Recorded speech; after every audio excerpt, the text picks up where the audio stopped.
with, and I'm going to be taking my lesson this morning out of 1 Timothy chapter 3.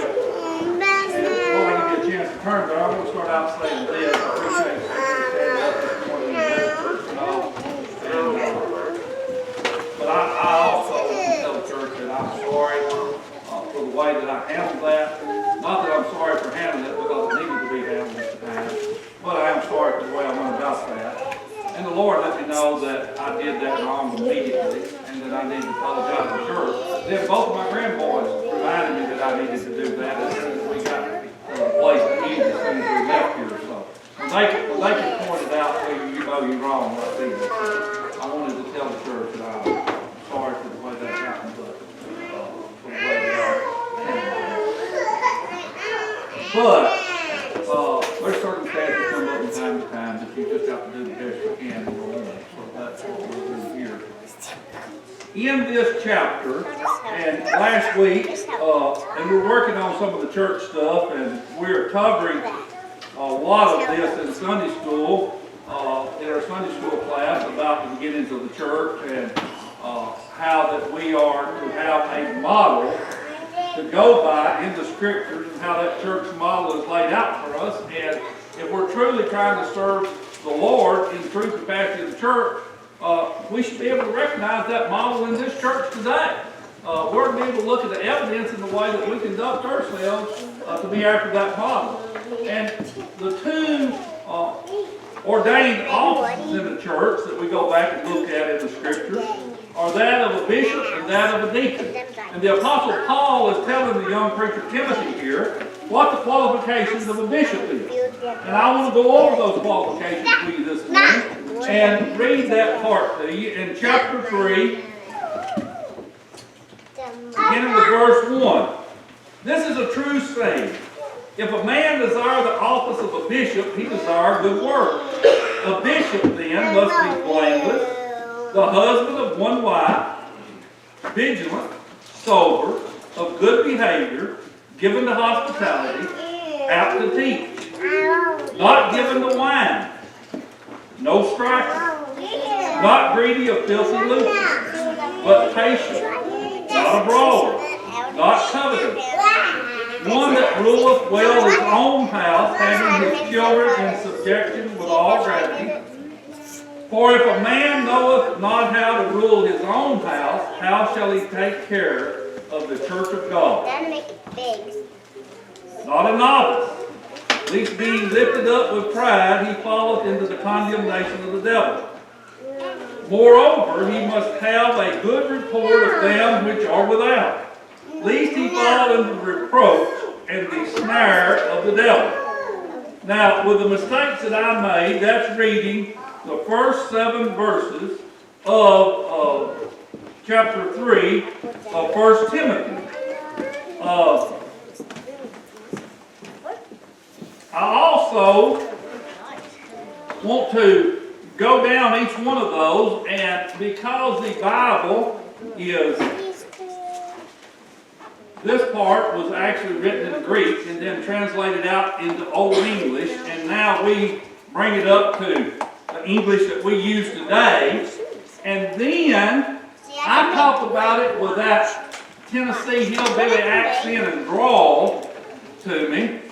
We really need some definitions of these words so we know exactly what we're looking at when we talk about a bishop or the overseer of the church. And let's start with that one, okay? So the word bishop means overseer. The actual definition of that word is superintendent. How I like to look at that word in the way that I figured this out after looking at Thayer and Strong's, and when I give you definition, I'm using both Thayer's and Strong's. But when I look at that word, here's the way I look at that. I like to look at it as a butler. So that's the way I see my position as a pastor or the bishop of this church. I am a butler of the household of God. That means that I have a duty and responsibility to see that the household of God is taken care of and orderly conducted according to the commandment of God. Not what I think, or not how I feel about it, or not how you feel about it, or what you think about it, but according to the commandment of God. And that each person that is in service to this house has a responsibility to do their duty in that service, and that I have enabled them to carry out their responsibilities in the duty and capacity in which they service in. To me, that is a bishop's work. I am to engage in the work and make sure to take care of the oversight without ownership. So the owner of the church is truly Jesus Christ, her head. He bought and paid for it with his blood. Okay? So that's the first thing that the bishop does. A lot of things I don't do. One of the things is I don't appoint the business of the church. That's for the church to take care of. I don't tell the church how to do their business. That's for the church to take care of. When issues come before the church, I just make sure those issues get in front of the church so they can make a decision. I don't make the decisions for the church. That's not my responsibility.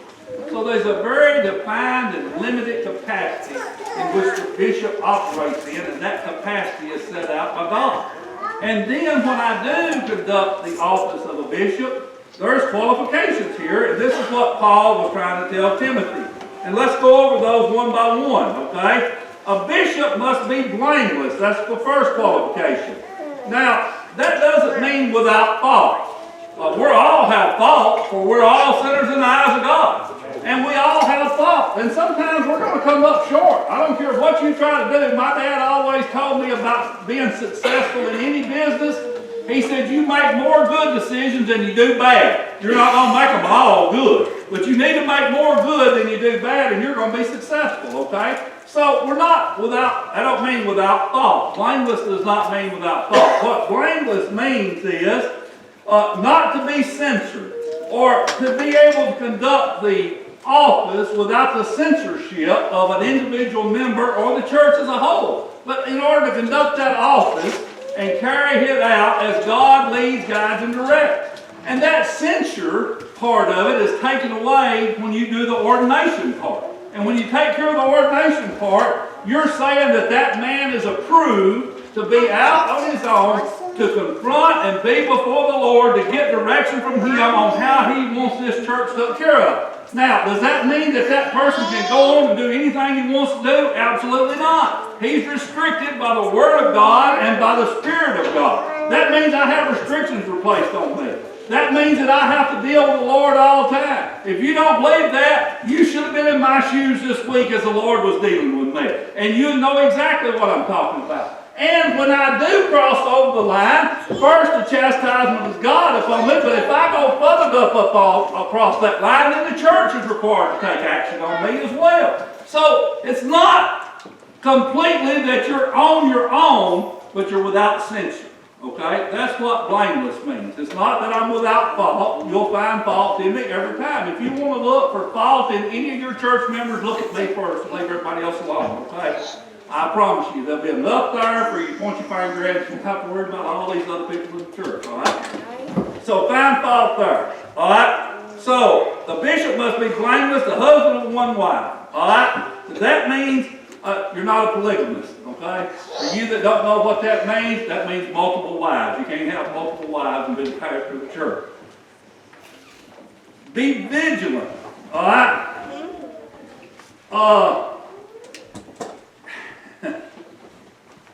We're duty bound to be vigilant.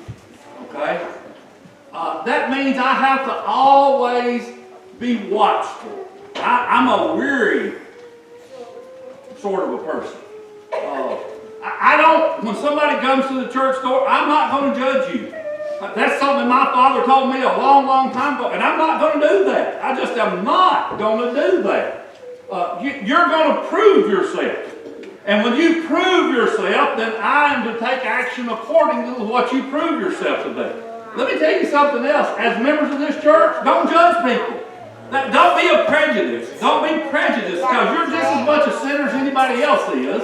And you need to recognize that in yourself. And if you do judge someone else and then put your sin aside or set it aside, you're a hypocrite. And of all the things God hated the most in the New Testament, it's a hypocrite. He went over time and time again how much he hated hypocrites and how much they were used against the church, you know. So don't prejudge people. You let every person prove themselves to you. They'll work it out. I promise you, it'll all work out. Just sit still. They'll prove themselves exactly what they are in the long haul of things. They'll let you know. And then when they make a mistake, you don't condemn them. You won't have to. You won't have to work with that. You just go on and let that take care of itself. All right? So I am weary and I am vigilant and I'm not a big risk taker. You know, I sort of like things to move forward, sort of like the pace of an army. You ought to be able to count the steps as we make them. Not running and not sitting, but progressively forward all the time and be able to keep the cadence and count the steps during service to the Lord. We're His army, right? All right. Sober. That, you know, it's questionable. That don't mean a drunk. That's covered later on. That means a sound mind. Okay? My grandkids are back there looking at me now like, you know, y'all ought to be around him a little bit. We're around him. You'd question him on this deal, I promise you. Okay? I'm a big kid at heart. I know I'm 60-year-old, but I'm still a big kid at heart, and they all know it. But it means to have a sound and reasonable mind about stuff. Not to be an extreme one way, and not to be an extreme the other way. Just try to be in the middle of the ground and hear all responses, and not only hear all responses, but let other people have a place in their opinion as well. Okay? Sound mind. You need to be sober. Of good behavior, orderly, and modest. You know. And I'm not going to point out what would not be orderly or what would not be modest, but I'm going to let that stay exactly where it needs to be. Orderly and modest. Given to hospitality, that's fond of guests, but most of all generous. To be a good pastor, you need to be generous. You don't need to be close-fisted. You don't need to be closed-minded. You need to be generous. Generous in your dealings with your people. Generous in your opinions of other people. Have a generous heart to you. Listen, when it comes down to it, we're saved by grace. The most generous person I ever met in my whole life was one day on the hillside. He gave me beyond all the treasure in the world on the sorriest person that ever existed, and he poured it out to me anyway. So if I can't take a little bit of his generosity and share it with you, then I'm in the wrong place. You need to be generous.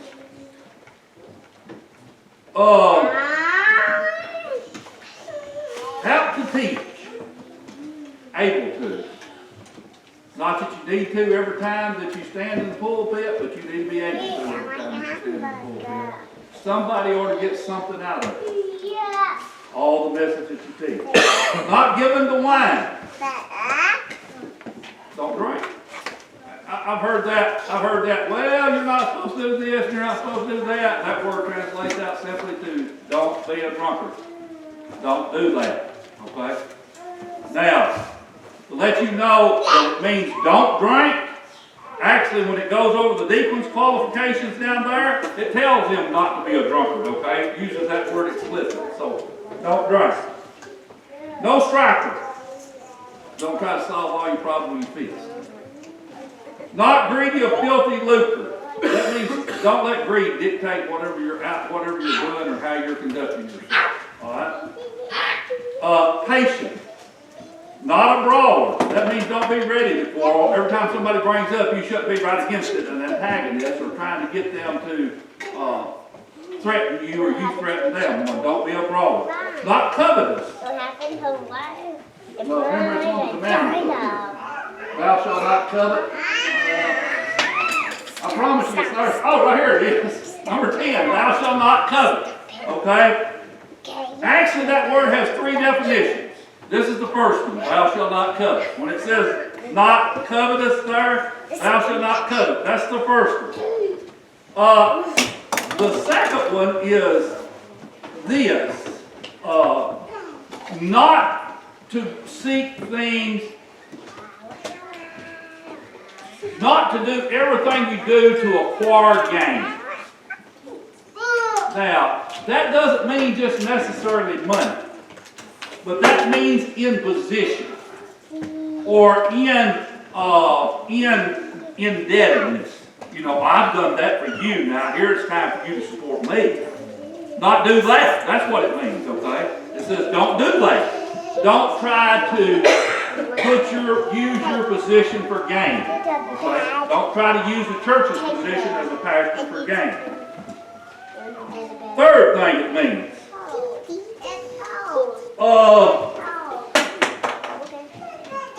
The best way, I'm going to use a movie to describe this. And I think you're going to get it. It means do not just seek out the shiny thing. Here's a movie that I want to explain that. Indiana Jones was seeking for the cup of Christ. And he had a choice to make. And there was one over here, solid gold and jewels all around it. And it was the most beautiful thing you ever saw. And there was a bunch of them. And he thought about the scriptures of the cup of Christ. And he could have picked that one up. But he didn't. There was actually one over there made out of wood. And he chose that one because Jesus was the son of a carpenter.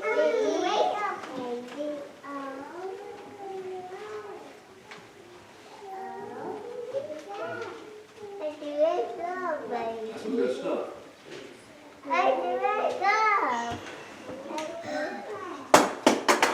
I made a choice one day not to do that on one aspect. But don't worry, Satan's got many more opportunities for me. Just because I made that choice one time don't mean I'm going to walk that road straight and narrow every time. He'll find another way to put that before me.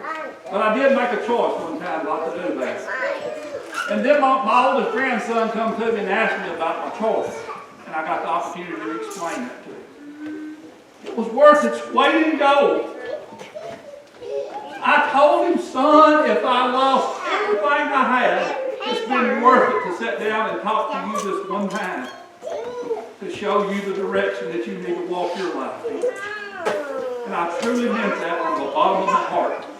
I'm so thankful that I prayed to God and He gave me direction way back yonder, way back before that. And I might be able to sit down and share that with my grandboy. He knew exactly what I needed and when it was needed. And I promise you, I chose a piece of wood. I didn't go for the shiny part. Alright, so that's what it means. That's what it means. You need to find a pastor or a bishop that ain't always looking for the shiny. I'm jumping it out. I'm making it to here. Rules his own house and children well. That's self-explanatory. Not a novice. That word actually, by definition, means new convert. Don't take a new convert or a new planter and make them a bishop. Don't do that. And then he went ahead and said, not a novice, lest being lifted up with pride, he'll fall into the condemnation of the devil. So not only do we not take a novice, but for the benefit of the church, but we don't use a novice for his own benefit either. If God has called him, He's got perfect timing. Okay? God called me at 18-year-old. I lived like the devil for the first 6 years of those times, and then I met my wife, and she finally got a hold of me after 3 or 4 years of working on me, and then sort of got my head turned around where I could focus a little bit on what God had called me to do. And then He disciplined me for the next 6 or 7 years, and then 18 years later, I stood to preach the gospel. And then a few months after that, I helped in a revival service. And God used me. But then I was standing over there, and there's an old deacon, I never will forget that day, there's an old deacon standing right there. And I was bawling like a baby. And it's just like that deacon read my mind and knew exactly what God was telling me. And he said, slipped over, and he was just like all the good deacons I've ever been around. He slipped over to me and sidled up against me real quiet. And he said, I bet you was wishing you'd followed God the whole time, wasn't you? About now. And there was just tears pouring out my eyes. And I said, oh yes I do. And he knew all my history. And he knew all the things that I was into when I was young. And that he knew when I stood and made my apology to church before I announced my call to preach, what I meant by that and what I had to go through to get to that. He knew all that. And you know what he told me? The very next words out of his mouth was, he said, God used you at the exact moment you could give him honor and glory. And before that, you couldn't give him a bit of honor and glory the way you was conducting yourself in your life. And it was just like the word of God hit my heart, and there was a great weight lifted off of me, and I knew that he was 100% right. And God had perfect timing. Not a novice.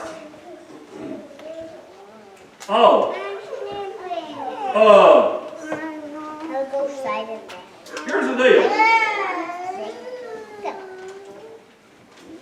So, I've explained all the things that your bishop, the qualifications of a bishop, as Paul described that to Timothy. Okay? I got a question. Can you teach your pastor each one of these qualifications by example? When he's around you, do you conduct your affairs and do you conduct yourself that you're able to uphold his office in your service to God and be an example to him? In every one of those. In any of those. In all of those. Are you required to? Absolutely. Sure are. Go with me to 1 Peter chapter 2, verse 9. Now, he's talking about the church. You go back and read that whole chapter, and I'm going to put it on there for the video, because he's actually talking about the church itself here. And as he's telling about the church, and he gave the head of the church being Christ, and then he gets down to us in verse 9. But you are a chosen generation, a royal priesthood, a holy nation, a peculiar people, that you should show forth the praises of him who has called you out of the darkness into the marvelous light, which in times past were not a people, but are now the people of God, which have obtained mercy, but now have obtained which had not obtained mercy, but now have obtained mercy. Here's what he said. Your responsibility. When he called you and placed you into his body, the church, it's your responsibility to show the marvelous light of God Almighty that has brought you out of the darkness and shared that with you. Every one of us. Right? Thank you, brother. I appreciate that.